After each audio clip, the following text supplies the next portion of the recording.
when Adi Shankaracharya had explained this whole basic concept, he had explained it from the intellectual side. We have now seen it in our Swapna Nidra Jnana Sadhana and Samadhi, in our direct seeing. So we'll go through a few questions now. What the debaters tried to confuse Adi Shankaracharya with, what kind of questions, and how those questions can be answered only from our direct seeing of Swapna Nidra Jnana Sadhana. The debaters were only Dvaitam level debaters, so the question might be intellectual, but our direct seeing is always Swapna Nidra Jnana Sadhana. Just because I get the knowledge of Brahman, it cannot eliminate the body-mind person called Ekta and Ekta's world. So the direct seeing says, witnessing the waking, dream and deep sleep, it discloses that I am the witness that lies beyond. And then recognizing it in my Swapna Nidra Jnana Sadhana helps me see, oh, this witnessing is not just of the waking, it is of the dream, it is of the deep sleep. That means it is the fourth, Turiya. And as my sadhana matures, I go to that point where even Turiya dissolves into Turiyatita. The I sense dissolves into the not consciousness. That is beyond the fourth. That is beyond the fourth. When I recognize myself as that, that automatically weakens the grasp of Ekta on the I. Means the I does not get confused anymore thinking I am this body-mind in this world. That I has now turned inwards. It's no more turned outwards. It's turned inwards towards that into which it dissolves and that from which it emerges. Because it has turned inwards, it no more jumps here. Earlier it was turned outwards, so it used to keep jumping outwards. Now this I has turned inwards. So now it never jumps out. No more confusion.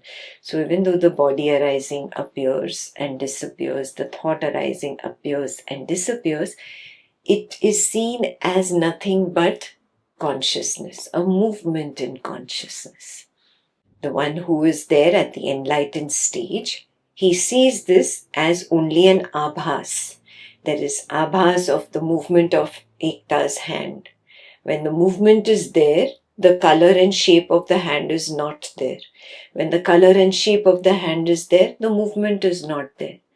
When this movement is there, Ekta is not there. The whole body is not there, just this hand is there. There's just an abhas of an arising. Abhas means reflection, shadow, that which only appears to be but is not. And it's very clearly seen as consciousness itself. That's how the jnani sees it. So for him, when he sees it as consciousness itself, there is no question of superimposition.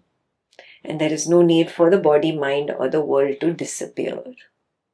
Even though the body, mind, world and Brahman are made of different materials. Body, mind, world is form. Brahman is formless.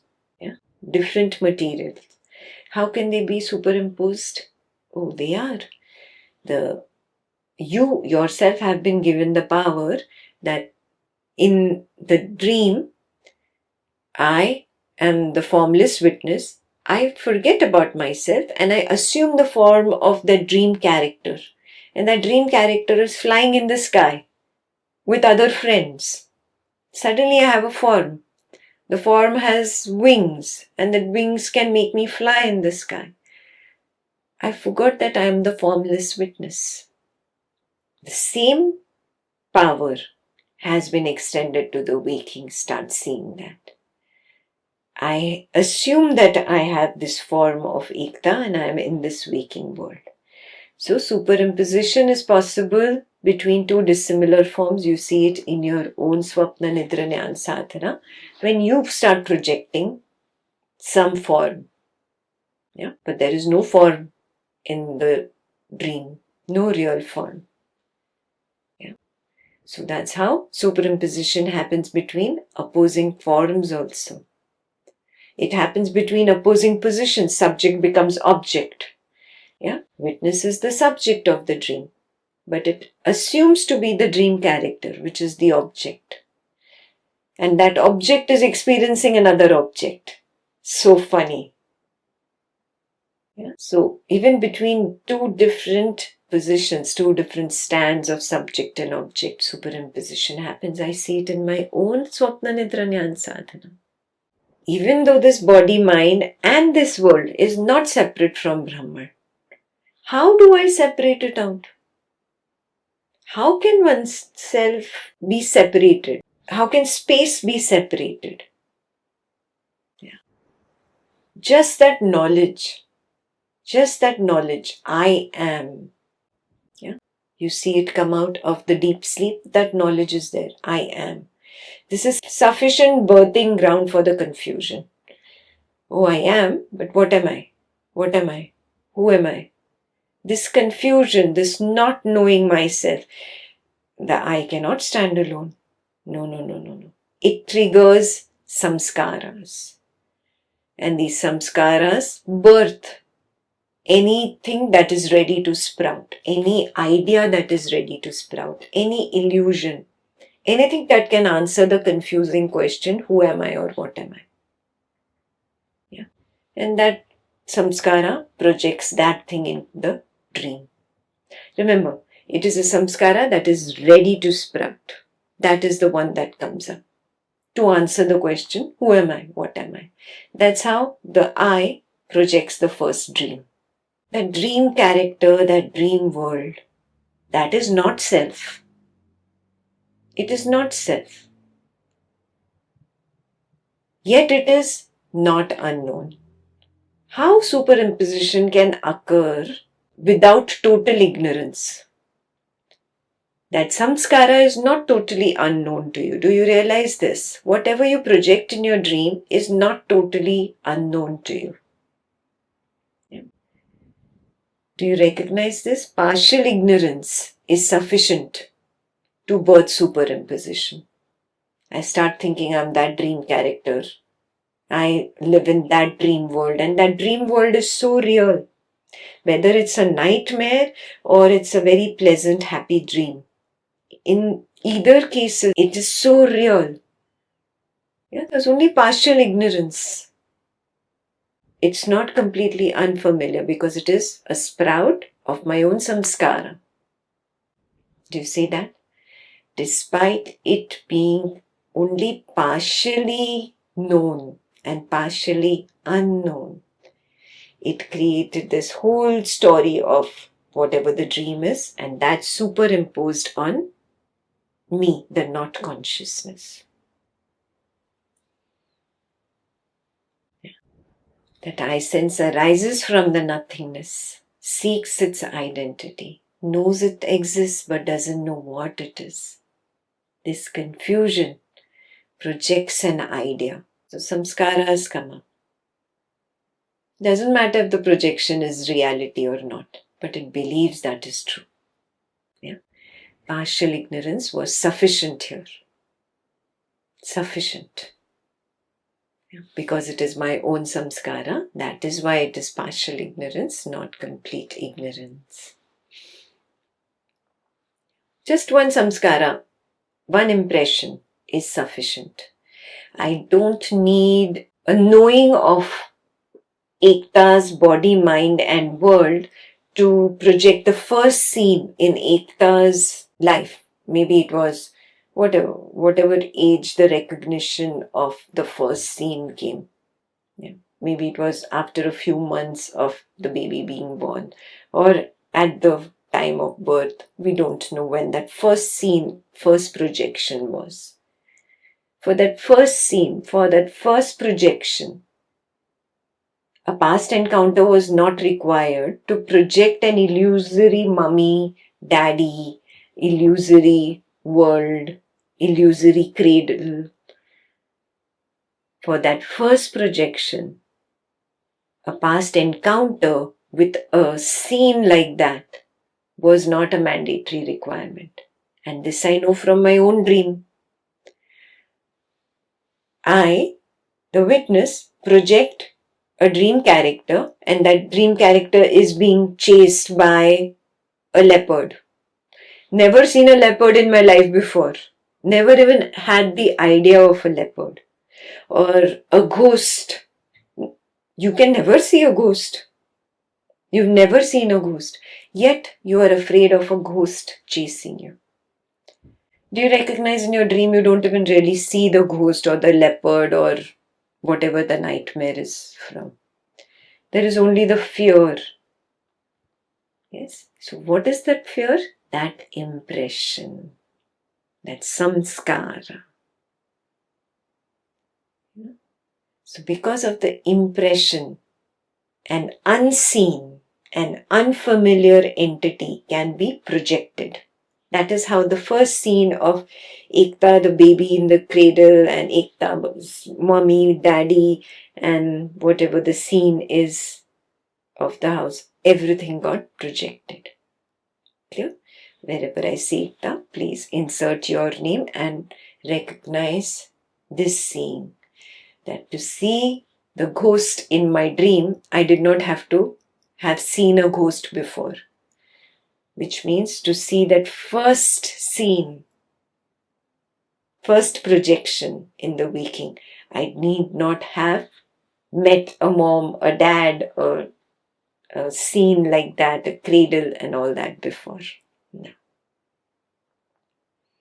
No. So it is samskaras. Everything is born of samskaras.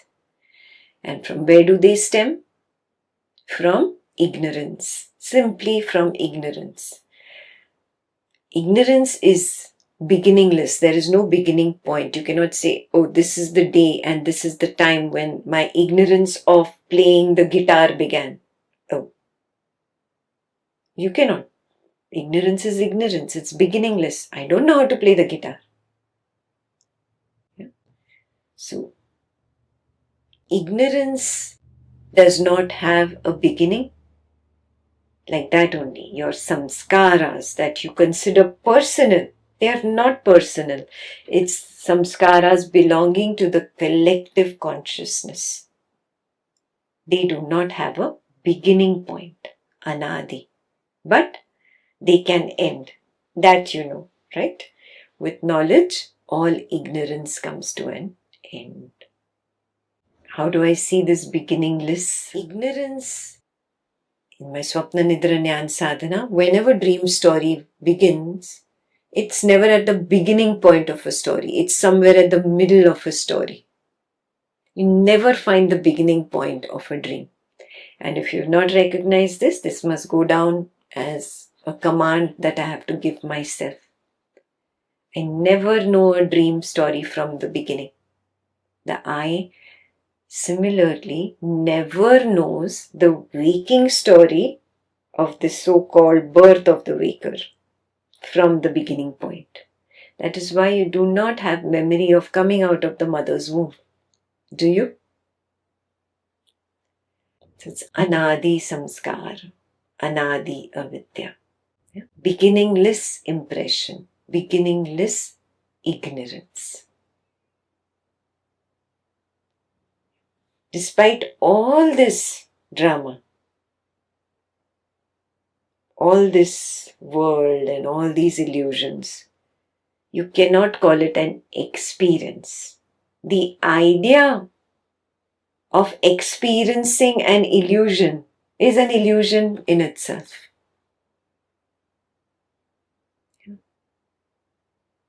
So recognize this. It is nothing but the I's pursuit of identity. It wants to know who am I? Who am I? Who am I? It triggers samskara. Samskara just projects illusions. Illusions are projected where they belong not. Yeah? The blue color that you look up at the sky and see does not belong there. Yet you see it. Yeah. Light is not blue in color. Sky is not blue in color. But when you look up, it's blue. So the illusion is always projected where it does not belong. When it is an illusion, when it is projected where it does not belong, how can you call it an experience? Yeah. So dreams, waking are manifested on the backdrop of that not consciousness. It is only not consciousness. A wave, a ripple, a bubble, foam, all this is manifested on the ocean. It is all the ocean. It is all water. Just because it's called the ripple, it does not become separate from water. Do you see that? Like that only. Just because you call it the waking dream, deep sleep, it cannot become separate from Brahman. It is Brahman. There is no experience in Brahman. Now you know this. Now, when you recognize that collapse of the I in yourself, the not consciousness, you recognize the quality of not consciousness is no experiencership, no doership, non-existence, not consciousness. How can there be experience there? How can there be doership there? All concepts, all ideas. Yeah, this recognition starts becoming stronger and stronger and stronger, and all these ideas of I am Ekta, I am doing, I am experiencing, all this starts crumbling, crumbling, crumbling, crumbling.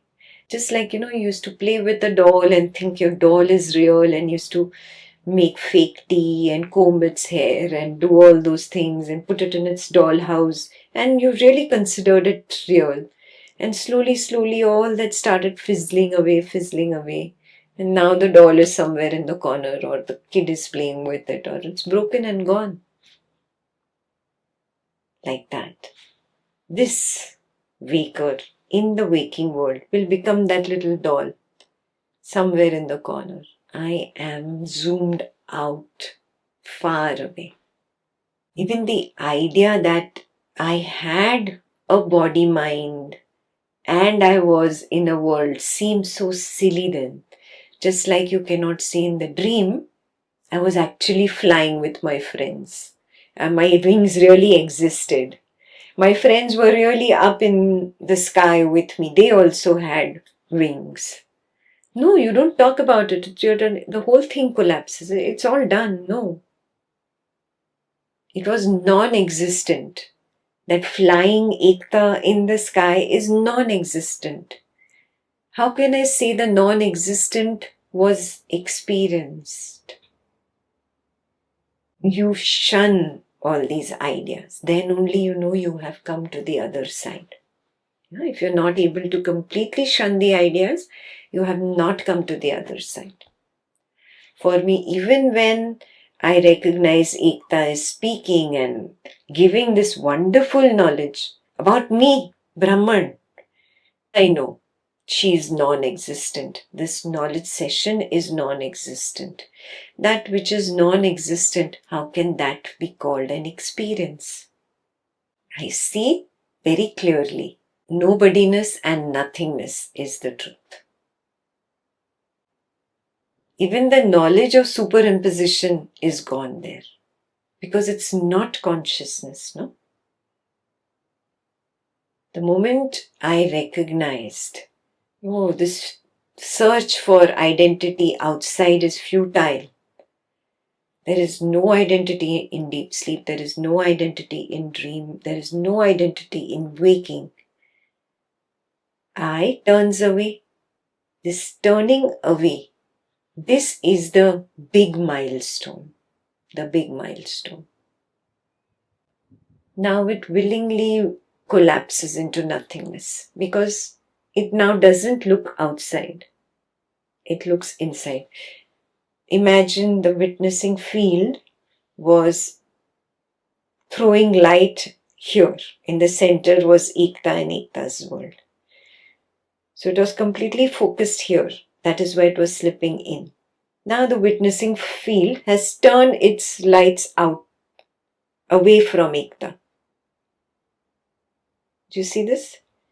It's turned it away from Ekta. That way. Witness turns in instead of being outward. When it turns in, even though the sense of I is there, it is recognized as nothingness and nobodiness. This is the key. Brahman is knowledge devoid of a knower. There's nobody there. There is nothing there. So this is the final. If I have not come here, there is something missing in my Swapna Nidra Jnana Sadhana or in my Samadhi practice. I should get serious about it. And knowledge itself is sufficient. Only knowledge can get me there. I don't need anything else. Why? Atma Vasana Samskara. We've talked about this in detail. That samskara that makes me turn within. That samskara which made the lights of the witnessing consciousness turn inwards towards the not consciousness. That Atma Vasana Samskara. That is sufficient to wipe away the idea of Anatma Vasana. You spontaneously turn inwards. Knowledge is sufficient. I don't need anything else. Yeah. The I that was seeking has realized it's futile. Done with this. It pauses its search. Cannot stand alone without clinging to something, no? So it collapses. It collapses into the not consciousness. It finds its true nature again and again. It stays there now. It sees it's pointless coming out and assuming I am Ekta. It is lies. It comes to a point where I refuse to be fooled by my own imagination. I refuse. This is the finding of my own nature. I recognize I am only Paramatma. Yeah? Paramatma or God. There is no other God. Ignorance was superimposed on me, the not consciousness. Under that illusion, there was a separate Paramatma or God. There was a separate Jivatma. No. There is only me and I am all. I am the Paramatma, I am the Jivatma. Means I am the bubble, I am the ripple, I am the foam, I am everything. All is me. But this happens only after the I collapses and re-emerges from God knowing itself to be God. Still the body arising will appear, thought arising will appear. All this is appearing because of those samskaras still embedded and that are sprouting. That is not going to stop. That is the flow. Yes, but now their grasp on me has diminished. So now Atma Vasana, the desire to be with my own true nature of nobodiness and nothingness, that is the Atma Vasana. That Atma Vasana has eclipsed Anatma Vasana.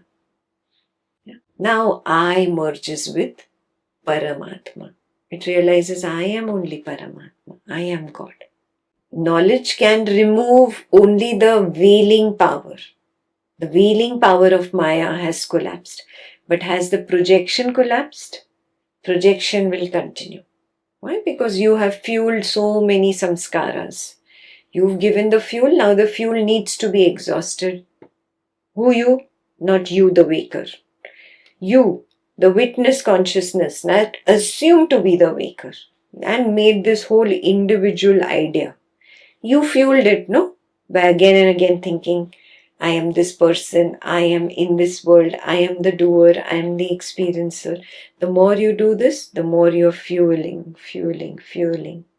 Yeah? Like that you had fueled so many samskaras. So all these samskaras cannot suddenly stop just because you saw the truth. So the veiling is gone, but the projecting power of Maya continues. So the I collapses and now it knows that I am not consciousness. So even if it comes up, it's not confused because now the veiling is destroyed. It's not confused by Ekta, the body-mind person. It's not confused by the world of Ekta. Veiling has been destroyed. But this projection of Ekta will come up. Projection of the world will come up. There is no more sewing the arisings together. There is no more creating new memories. The old will pop up in the form of arisings, but there is no more creating new memories. Ask yourself this question: have I reached there yet? Where I don't sow new memories from the arisings that are appearing and disappearing. Now there is clear seeing. The moment I assume to be Ekta, there is suffering. Now it's worse actually. Earlier when you were ignorant, the suffering could be tolerated. Now it becomes intolerable because now you see. Earlier you could not see the fire, you could only feel the warmth. Now you see the fire and feel the warmth. How will you put your hand in now? So this is the point where you really see the suffering and you don't put your hand into the fire. This is where your viveka matures to complete 100% maturation. There is no more lack of discrimination. Not possible. I can see very clearly. Now I know that when there was that jumping in and becoming Ekta, it was because of the lack of discernment, lack of discrimination, lack of viveka. If I had recognized it, this becoming Ekta, becoming somebody in this world, this itself is made of the substance called illusion, I would have not put my hand into this fire. But I could not see it at that point. The substance that this is made of, this is illusion. The material cause of this is illusion. This becomes very clear now that I know I am not consciousness. And all this was propelled by me not knowing that I am not consciousness. That silly I kept coming up and wanted to look for an identity. That was the problem. The search was triggering all these illusions. It turns away from search. It turns inwards. Let me be at home. The moment I go outward towards Ekta and Ekta's world, I become homeless. I become homeless. I get lost in this illusion. Again turn inwards. So my Swapna Nidra Jnana Sadhana, my closed-eyed Samadhi, seeping into my open-eyed Samadhi. These are the keys where I can get out of this illusion.